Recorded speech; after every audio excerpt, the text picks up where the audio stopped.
மத்தேயு நற்செய்தி அதிகாரம் 25 இறைவார்த்தைகள் 31 தொடக்கம் 46. அக்காலத்தில் இயேசு தம் சீடர்களை நோக்கி கூறியது, வானதூதர் அனைவரும் புடைசூழ மானிட மகன் வரும்போது தம் மாட்சிமிகு அரியணையில் வீற்றிருப்பார். எல்லா மக்களினத்தாரும் அவர் முன்னிலையில் ஒன்று கூட்டப்படுவர்.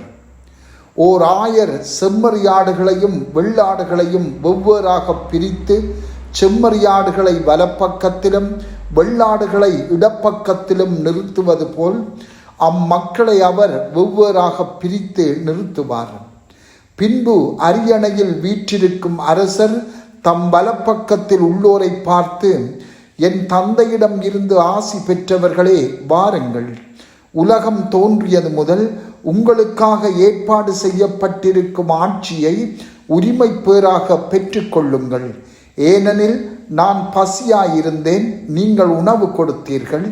தாகமாயிருந்தேன், என் தாகத்தை தணித்தீர்கள். அந்நியனாக இருந்தேன், என்னை ஏற்றுக்கொண்டீர்கள். நான் ஆடையின்றி இருந்தேன், நீங்கள் எனக்கு ஆடை அணிவித்தீர்கள். நோயுற்றிருந்தேன், என்னை கவனித்து கொண்டீர்கள். சிறையில் இருந்தேன், என்னை தேடி வந்தீர்கள் என்பார். அதற்கு நேர்மையாளர்கள், ஆண்டவரே, எப்பொழுது உம்மை பசியுள்ளவராக கண்டு உணவளித்தோம், அல்லது தாகமுள்ளவராக கண்டு உமது தாகத்தை தணித்தோம்? எப்பொழுது உம்மை அந்நியனாக கண்டு ஏற்றுக்கொண்டோம், அல்லது ஆடை இல்லாதவராக கண்டு ஆடை அணிவித்தோம்? எப்பொழுது நோயுற்றவராக அல்லது சிறையில் இருக்க கண்டு உம்மை தேடி வந்தோம் என்று கேட்பார்கள். அதற்கு அரசர், மிகச் சிறியோராகிய என் சகோதரர் சகோதரிகளுள் ஒருவருக்கு நீங்கள் செய்தது எல்லாம் எனக்கே செய்தீர்கள் என உறுதியாக உங்களுக்கு சொல்கிறேன் என பதிலளிப்பார். பின்பு இடப்பக்கத்தில் உள்ளோரை பார்த்து, சபிக்கப்பட்டவர்களே, என்னிடம் இருந்து அகன்று போங்கள். அலகைக்கும் அதன் தூதருக்கும் ஏற்பாடு செய்யப்பட்டிருக்கும் என்றும் அணையாத நெருப்புக்குள் செல்லுங்கள். ஏனெனில் நான் பசியாயிருந்தேன், நீங்கள் எனக்கு உணவு கொடுக்கவில்லை. தாகமாயிருந்தேன், என் தாகத்தை தணிக்கவில்லை. நான் அந்நியனாயிருந்தேன், நீங்கள் என்னை ஏற்றுக்கொள்ளவில்லை. ஆடையின்றி இருந்தேன், நீங்கள் எனக்கு ஆடை அளிக்கவில்லை. நோயுற்றிருந்தேன், சிறையில் இருந்தேன், என்னை கவனித்து கொள்ளவில்லை என்பார். அதற்கு அவர்கள், ஆண்டவரே, எப்பொழுது நீர் பசியாகவோ தாகமாகவோ அந்நியனாகவோ ஆடையின்றியோ நோயுற்றோ சிறையிலோ இருக்க கண்டு உமக்கு தொண்டு செய்யாதிருந்தோம் என கேட்பார்கள். அப்பொழுது அவர், மிகச் சிறியோராகிய இவர்களுள் ஒருவருக்கு நீங்கள் எதையெல்லாம் செய்யவில்லையோ அதை எனக்கும் செய்யவில்லை என உறுதியாக உங்களுக்கு சொல்கிறேன் என பதிலளிப்பார். இவர்கள் முடிவில்லா தண்டனை அடையவும் நேர்மையாளர்கள் நிலைவாழ்வு பெறவும் செல்வார்கள்.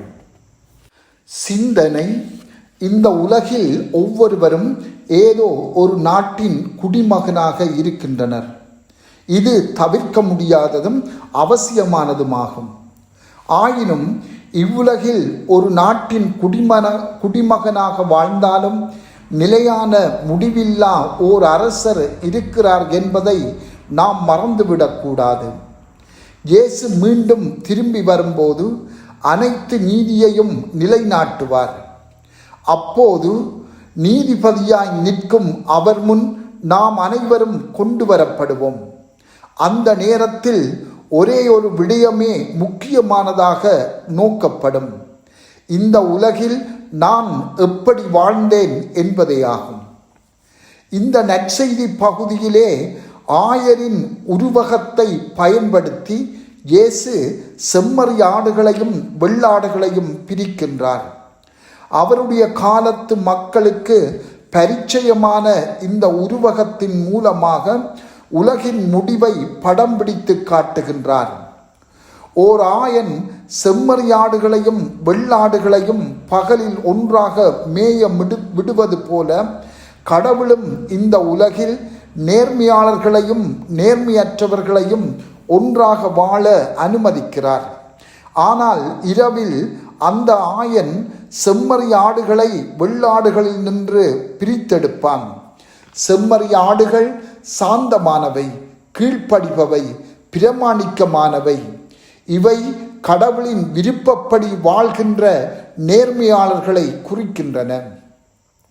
வெள்ளாடுகள் பெரும்பாலும் கட்டுக்கடங்காதவையும் சுதந்திரமாகவும் இருக்கும் சுயநலமாக வாழ்பவர்களை குறிக்கின்றது. நம்பிக்கை, எதிர்நோக்கு, அன்பு ஆகியன வெறும் கற்பனை எண்ணங்கள் அல்ல. அவை இறையாட்சியில் நமக்கென ஓர் இடத்தை பெற்றுத்தரும் இயற்கைக்கு அப்பாற்பட்ட நற்பண்புகளாகும். சுயநல வாழ்வு, உலக மதிப்பீடுகள், கட்டுக்கடங்கா உணர்ச்சிகள் இந்த நற்பண்புகளை அழித்து இறுதியில் நிகழும் கடவுளின் தீர்ப்புக்கும் தண்டனைக்கும் இட்டு செல்லும். இந்த உண்மைகளை அறிந்து கொள்வது நம்மில் விழிப்புணர்வையும் நம்பிக்கையையும் ஏற்படுத்தும். விழிப்புணர்வு இறையாட்சியின் உண்மையுள்ள உறுப்பினராக இருக்கவும் கடவுளுக்கும் மற்றவர்களுக்கும் அன்பு பணி செய்யவும் நமக்கு உதவும். எதிர்நோக்கு நிலையான முடிவில்லாத நோக்கோடு வாழ தூண்டுதலாயிருக்கும். ஆனால் எங்கள் நம்பிக்கையை இறையாட்சியில் நிலைநிறுத்தினால் அது எங்களை தூய வாழ்வுக்கும் கடவுளுடனான ஆழ்ந்த ஒன்றிப்புக்கும் இட்டு செல்லும். கடவுள் நமக்கு அளித்த நித்திய வாக்குறுதிகளை இன்று சிந்திப்போம். இறுதி காலத்தில் கடவுள் செம்மறியாடுகளை வெள்ளாடுகளில் நின்று பிரிப்பார். கடவுள் நிறைவுள்ள இரக்கமுள்ளவராக இருப்பது போல அவர் நிறைவான நீதிபதியாகவும் இருக்கிறார் என்பதை நாம் ஒருபோதும் மறந்துவிடக்கூடாது. மனம் வருந்தி மனம் திரும்புதல் மூலம் அவருடைய இரக்கத்தை பெற்றுக்கொள்ளாத போது அவருடைய நீதியே பின்பு எம்மை தண்டிக்கும். அவருடைய இரக்கத்தை பெற்றுக்கொண்டால் அது நீதியை நிறைவு செய்யும். அப்போது நாம் நம் அரசராம் கிறிஸ்துவோடு ஒன்றாய் வாழ்வோம். செபம். ஆண்டவரே, தாழ்ச்சி என்ற அருளை எமக்கு தந்து எம்மை மனமாற்றத்துக்கு அழைத்துச் செல்லும். ஆமென்.